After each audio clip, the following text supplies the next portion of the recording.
दैनिक Chhattisgarh channel देखना शुरू कर चुके हैं आप और छत्तीसगढ़ प्रदेश की आज की तमाम सभी महत्वपूर्ण बड़ी खबरों की शुरुआत जय जोहार और नमस्कार के साथ। छत्तीसगढ़ के गरियाबंद में 1,56,00,000 रुपए का लोन वितरित किया गया, जिसमें से 356 किसान डिफॉल्टर घोषित कर दिए गए। छत्तीसगढ़ के गरियाबंद में सूखे की मार झेल रहे किसानों को साल भर बीत चुका है, लेकिन जिले की 3 तहसील के प्रभावित 5,965 किसानों को राहत राशि का भुगतान अब तक नहीं हो पाया है। नुकसान की भरपाई के लिए किसानों को 5,86,00,000 रुपए की राहत राशि दी जानी है, जिसके लिए राज्य सरकार को प्रस्ताव भेज दिया गया है, लेकिन अब तक राशि नहीं मिल पाई है। फाइनल दफ्तरों में अटकी हुई है। इसके अलावा राजस्व विभाग के मुताबिक 69,000 तकरीबन 6 हेक्टेयर में फसल को नुकसान हुआ है। वहीं समर्थन मूल्य पर धान नहीं बेचने वाले 3 समिति के 356 किसान डिफॉल्टर कर गए हैं। इन पर तकरीबन 1,56,00,000 रुपए का लोन है। किसान परेशान है। कृषि मंत्री रामविचार नेताम से भी इनकी गुहार लगाई गई है। 2023 में खरीफ सीजन में कम बारिश के कारण इलाके में सूखे की नौबत आ गई थी, जिसके कारण देवभोग, अमलीपदर और मैनपुर तहसील में सूखा प्रभावित रकबे का सर्वे किया गया।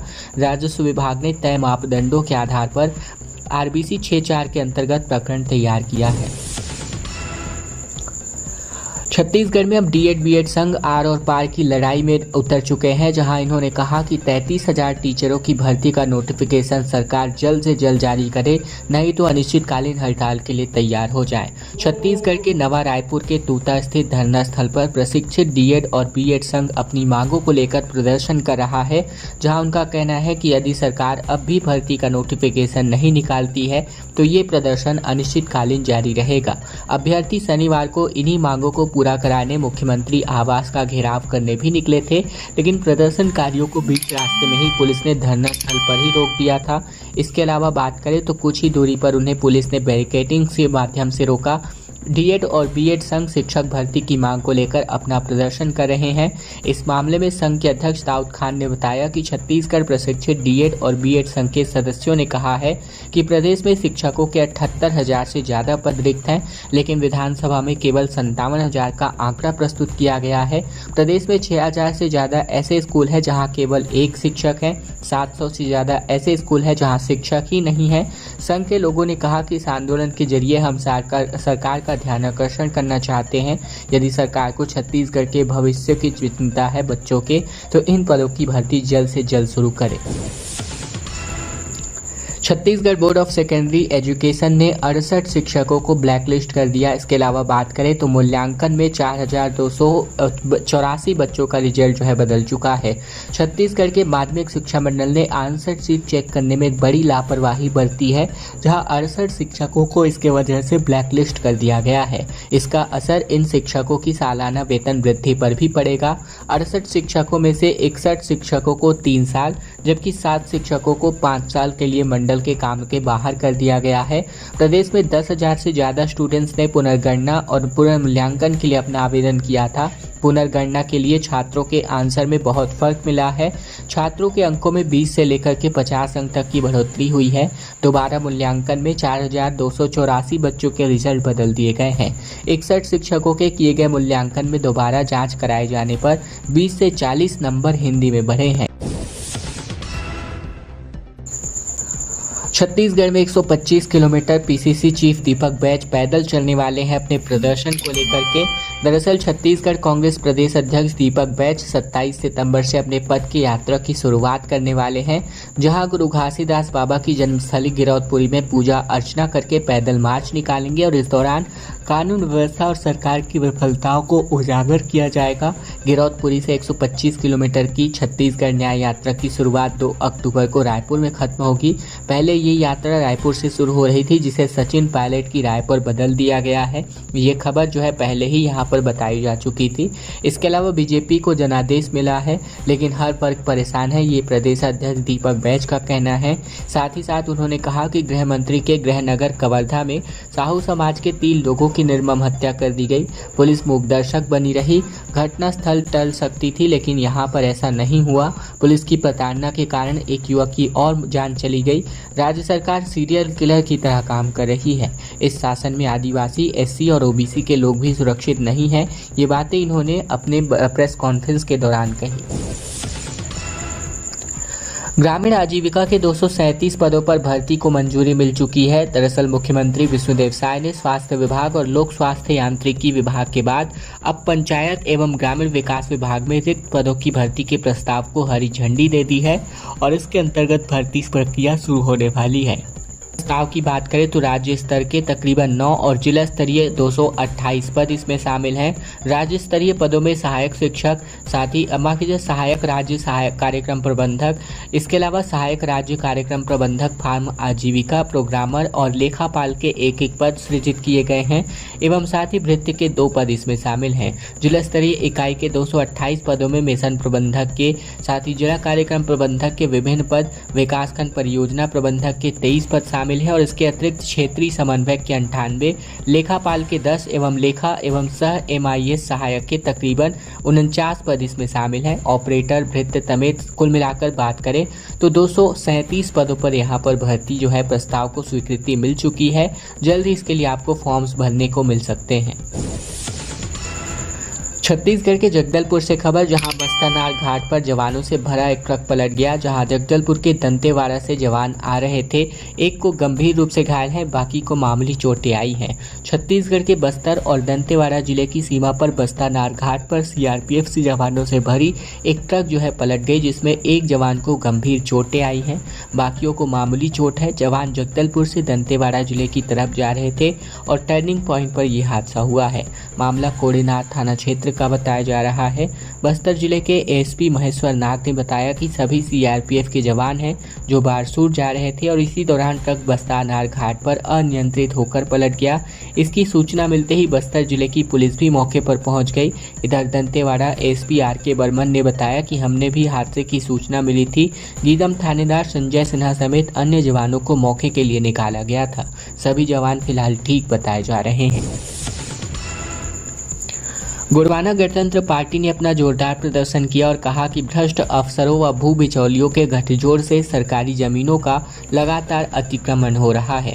सरगुजा जिले के उदयपुर ब्लॉक अंतर्गत ग्राम डाटगांव स्कूल ग्राउंड में शनिवार को गोंडवाना गणतंत्र पार्टी के ग्रामीणों के साथ मिलकर जिला प्रशासन सहित स्थानीय राजस्व विभाग पर शासकीय जमीनों पर भू बिचौलियों को काबिज कराने, फर्जी पट्टे बनाने का आरोप लगाते हुए प्रदर्शन किया गया। जहां गोंडवाना गणतंत्र पार्टी के आंदोलन को समर्थन देने गौरेला पिंडरा मरवाही से गणतंत्र पार्टी के आंदोलन में समर्थन देने ऋतु पंद्राम डांडगांव पहुंची, जहां उन्होंने कहा कि छत्तीसगढ़ में जितने भी भूमि आंदोलन हो रहे हैं उन सब मुद्दों का कारण ही भ्रष्ट राजस्व अधिकारियों और भू बिचौलियों का गठजोड़ ही शामिल है। इसके अलावा उन्होंने कहा कि सरकार 5वीं अनुसूची क्षेत्र में विधि विरुद्ध तरीके से भूमि अधिग्रहित कर रही है। पारदर्शिता की कमी के कारण प्रशासन हर जन सुनवाई पर सवाल उठाते हैं। साथ ही गोंडवाना गणतंत्र पार्टी के राष्ट्रीय प्रवक्ता जयनाथ सिंह केराम और अन्य गोंगपा नेता ने भी प्रशासन पर अपना निशाना साधा। साथ ही जोरदार प्रदर्शन यहां पर इसके खिलाफ भी किया गया। छत्तीसगढ़ में मानसून अपडेट्स को लेकर खबर है, जहां बिजली गिरने से बच्चे की मौत हो गई। तालाब किनारे के पिकनिक मनाने के लिए गए हुए थे और इसमें 8 लोग घायल हुए हैं। छत्तीसगढ़ के जांजगीर चांपा जिले में बिजली की चपेट में आने से 11 साल के बच्चे की जान चली गई। वहीं घटना में 8 लोग गंभीर रूप से घायल हैं। रविवार की दोपहर गाँव के लोग तालाब के पास पिकनिक मना रहे थे और इसी दौरान तेज आंधी, तूफान और बारिश के साथ बिजली गिर गई अचानक से। इधर रायपुर और दुर्ग में तेज गर्मी और उमस के बीच बीती रात को मौसम अचानक करवट लेती नजर आई और इसके चलते रायपुर और तड़के दुर्ग के कुछ इलाकों में जोरदार बारिश हुई। आने वाले 5 दिनों तक रायपुर, दुर्ग और कांकेर संभाग में गरज चमक के साथ बिजली गिरने और हल्की से लेकर मध्यम स्तर की वर्षा होने की संभावना है। मौसम विभाग ने 23 सितंबर से एक बार फिर बस्तर संभाग के कई जिलों के लिए भारी बारिश का येलो अलर्ट जारी किया है। साथ ही जानकारी के अनुसार रविवार को जांजगीर चांपा के गाँव के तालाब के पास ही पिकनिक मनाने के लिए युवा लोग इकट्ठा हुए थे और इस दौरान बारिश से बचने के लिए सभी तालाब के पास आम के पेड़ के नीचे खड़े जा हुए। इस बीच बिजली गिरने से 7 युवक समेत 2 बच्चे इसमें घायल हो गए और सभी को इलाज के लिए जिला अस्पताल जांजगीर में भर्ती कराया गया है। रायपुर दक्षिण विधानसभा उपचुनाव के लिए प्रत्याशी के लिए पायलट का सर्वे शुरू हो चुका है। रायपुर दक्षिण विधानसभा उपचुनाव के लिए कांग्रेस के दावेदारों को और इंतजार करना पड़ेगा। प्रदेश प्रभारी सचिन पायलट खुद अपने संगठन स्तर पर सीक्रेट सर्वे करा रहे हैं और इस सर्वे के बाद भी दावेदारों को लेकर मंथन होगा। तक सभी को अपने अपने क्षेत्र में सक्रिय रहने के निर्देश यहां पर जारी किए गए हैं। सचिन पायलट ने वरिष्ठ नेताओं के साथ हुई बैठक में इसकी जानकारी दी। सर्वे ने रिपोर्ट को महत्वपूर्ण माना जा रहा है। इधर इलाके के कुछ वार्डों में अभी भी उस गति से काम पूरा नहीं हो पाया है जिस पर संगठन को निर्देशित किए गए थे। दक्षिण विधानसभा सीट के सभी वार्डों के प्रभारियों को कुछ नए बिंदुओं के साथ एक बार फिर से काम करने के लिए टास्क दिया गया है। सभी प्रभारियों को अपने अपने वार्डों में कार्यकर्ताओं और नेताओं को एक्टिव करने की जिम्मेदारी यहां पर दे दी गई है। धमतरी के महानदी पर बने पुल का एक हिस्सा धंस गया, जहां 34 साल पहले ये पुल बनाया गया था। बैरिकेटिंग लगाकर बड़े वाहनों की आवाजाही अब रोक दी गई है। छत्तीसगढ़ के धमतरी जिले के कुरूद और मगरलोड के बीच मेघा में नदी पर बने पुल का एक बड़ा हिस्सा धंस गया है। बीती रात को पुल का एक हिस्सा धंस गया था। जब सुबह राहगीरों ने क्षतिग्रस्त पुल को देखा तब यह बात पुलिस और प्रशासन तक पहुंची। एहतियातन मगरलोड पुलिस ने दोनों हिस्सों में बैरिकेटिंग लगाकर भारी वाहनों का आना जाना रोक दिया है। अब इस पुल से दोपहिया वाहन या पैदल लोगों को ही आना जाना दिया जा रहा है। दूसरी तरफ क्षतिग्रस्त पुल के जांच के लिए विशेषज्ञों की टीम को बुलाया गया है। पुल के नुकसान का जायजा लेने वाली है और इसकी मरम्मत हो सकती है या फिर यह नया पुल निर्माण की जरूरत है, ये भी यहाँ पर रिपोर्ट तैयार किया जाएगा। अंबिकापुर में होमगार्ड भर्ती के अभ्यर्थियों ने हंगामा कर दिया। बलरामपुर, सूरजपुर और जसपुर के अभ्यर्थी अपात्र घोषित किए जाने को लेकर एडमिट कार्ड जारी किए जाने के बाद भी यहां पर इस तरह की समस्याएं आ रही हैं, जिसको लेकर लगातार ये हंगामा हुआ।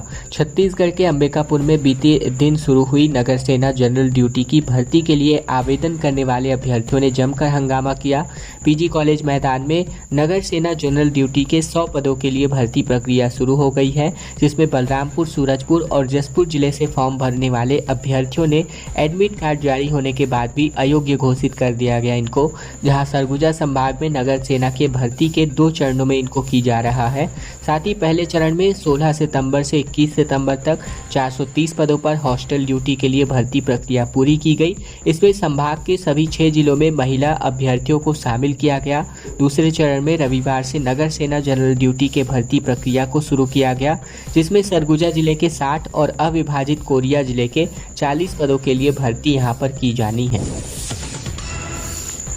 और अब खबर सरगुजा से, जहां संदीप हत्याकांड के मुख्य आरोपी पर 5 लाख रुपए का इनाम घोषित किया गया है। सर्व आदिवासी समाज ने इस इनाम की घोषणा की है। कैंडल मार्च इसके लिए निकाला गया और आंदोलन को और तेज करने का ऐलान कर दिया गया है। छत्तीसगढ़ के सरगुजा जिले में राजमिस्त्री संदीप लकड़ा की हत्या के फरार मुख्य आरोपी पर सर्व आदिवासी समाज ने 5 लाख रुपए इनाम देने की घोषणा की। सर्व आदिवासी समाज ने न्याय की मांग को लेकर बीती देर शाम अंबिकापुर में कैंडल मार्च भी निकाला। वही मामला सीतापुर थाना क्षेत्र का है। संदीप हत्याकांड के मुख्य आरोपी की गिरफ्तारी, 2 करोड़ मुआवजा और मृतक की पत्नी को सरकारी नौकरी दिए जाने समेत कुल 8 सूत्री मांगों को लेकर के सर्व आदिवासी समाज सीतापुर में 13 दिनों से अनिश्चितकालीन आंदोलन कर रहा है। समाज में अब जो है यहाँ चक्का जाम की भी चेतावनी यहाँ समाज ने सरकार को दे रखी है। सर्व आदिवासी समाज का कैंडल मार्च राजमोहनी भवन से शुरू होकर स्थानीय घड़ी चौक तक पहुंची और सर्व आदिवासी समाज मृतक संदीप लकड़ा के परिजन को न्याय दिलाने की मांग करती नजर आ रही है। छत्तीसगढ़ के आम आदमी पार्टी के संगठन में एक बड़ा फेरबदल हुआ है, जहां 9 उपाध्यक्ष समेत कुल 114 पदाधिकारियों की नियुक्ति की गई है। निकाय चुनाव से पहले रायपुर समेत कई जिलों के अध्यक्षों को भी बदल दिया गया है। छत्तीसगढ़ आम आदमी पार्टी में एक बड़ा फेरबदल हुआ है, जहां पार्टी ने संगठन में 114 पदाधिकारियों को नए सिरे से नियुक्त किया है। रायपुर जिले समेत प्रदेश के नए जिलों में नए जिलाध्यक्ष बनाए गए हैं और इन पदाधिकारियों में कई पुराने कार्यकर्ताओं को पार्टी ने संगठन में बड़ी जगह दी है, जो काफ़ी लंबे समय से लगातार सक्रिय सदस्य के रूप में थे। इसके अलावा बात करें तो यहाँ पर इसके लिए पूरी लिस्ट यहाँ पर आम आदमी पार्टी छत्तीसगढ़ स्टेट के द्वारा यहाँ पर जारी कर दी गई है और इसकी पूरी PDF यहाँ पर अपने ऑफिशियल चैनल पर यहाँ पर इन्होंने पोस्ट भी की है। छत्तीसगढ़ के रायपुर की सुरक्षा में 400 सीसीटीवी है, लेकिन इनमें से 80 खराब हैं। दरअसल अमानाका इलाके में 15 जुलाई को नरेश नाम के युवक की हत्या कर दी गई और 3 नाबालिगों ने नशे की हालत में विवाद किया, फिर मर्डर करके भाग निकले और चौक चौराहे पर लगे सीसीटीवी कैमरे खराब होने से केस सुलझने में 15 दिन का समय लग गया। ये केस 1 था। इस तरह के तमाम केसेस लगातार सामने आ रहे हैं, जिसकी वजह से ये जो है कमी महसूस हो रही है। जो खराब सीसीटीवी कैमरे हैं, इन्हीं के माध्यम से, इन्हीं के द्वारा जो है लगातार केस के सुलझने में लेट लतीफ़ी की दिक्कतों का सामना यहाँ पर करना पड़ रहा है।